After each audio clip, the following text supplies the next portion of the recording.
ನಮಸ್ಕಾರ, ನಾನು ನಿಮ್ಮ ಪ್ರೀತಿಯ ವಿನಯ ಪ್ರಸಾದ್.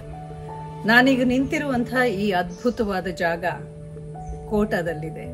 ನಮ್ಮ ದಕ್ಷಿಣ ಕನ್ನಡದ ಕೋಟ ಸರ್ವಕ್ಷೇಮ ಆಸ್ಪತ್ರೆ ಮತ್ತು ಸಂಶೋಧನಾ ಪ್ರತಿಷ್ಠಾನ, ಯೋಗ ವನ. ನಿಜವಾಗ್ಲೂ ಹೇಳ್ತೀನಿ, ಭೂಮಿಯ ಮೇಲಿನ ಒಂದು ಸ್ವರ್ಗದಲ್ಲಿ ನಾನಿದ್ದೀನಿ, ಅಥವಾ ಸ್ವರ್ಗ ಅಂದ್ರೆ ಇದೇ ಅಂತ ತೋರಿಸ್ಕೊಡುವಂಥ ಜಾಗದಲ್ಲಿ ನಾನಿದ್ದೀನಿ. ನಿಮ್ಮ ತುಂಬ ಮಾನಸಿಕ ಕ್ಲೇಶಗಳಿಗೆ ಅಥವಾ ದೈಹಿಕ ಅನಾರೋಗ್ಯಕ್ಕೆ ಅಥವಾ ಇನ್ನೂ ಹೆಚ್ಚಿನ ಆರೋಗ್ಯಕ್ಕಾಗಿ ನಿಮಗೆ ಯಾವುದಾದ್ರೂ ಚಿಕಿತ್ಸೆ ಅವಶ್ಯಕತೆ ಇದ್ದಲ್ಲಿ ಖಂಡಿತ ನೀವು ಈ ಜಾಗಕ್ಕೆ ಬರಬೇಕು. ಚಿಕಿತ್ಸೆಗೋಸ್ಕರ ಅಂತಲ್ಲ, ಸುಮ್ಮನಾದ್ರೂ ಬನ್ನಿ, ನೋಡಿ, ಎಂಜಾಯ್ ಮಾಡಿ. It's a divine place. ಇದಕ್ಕಿಂತ ಹೆಚ್ಚು ನಾನು ಏನು ಹೇಳಿ. ಇವತ್ತು ನಾನು ಆಕಸ್ಮಿಕವಾಗಿ ಇಲ್ಲಿಗೆ ಭೇಟಿ ಕೊಟ್ಟಿದ್ದೀನಿ. ಇದ್ರ ಹಿಂದೆನೆ ನಾನು ಬಂದಿಲ್ವಲ್ಲ ಅಂತ ನನ್ನನ್ನು ನಾನು ಬೈಕೋತಾ ಇದ್ದೀನಿ.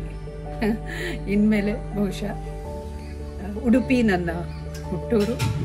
ಇಲ್ಲಿಗೆ ಬರುವಾಗೆಲ್ಲ ನಾನು ಖಂಡಿತ ಇಲ್ಲಿಗೆ ಒಂದು ಭೇಟಿಯನ್ನು ಕೊಟ್ಟೆ ಕೊಡ್ತೀನಿ. I love this place. Thank you.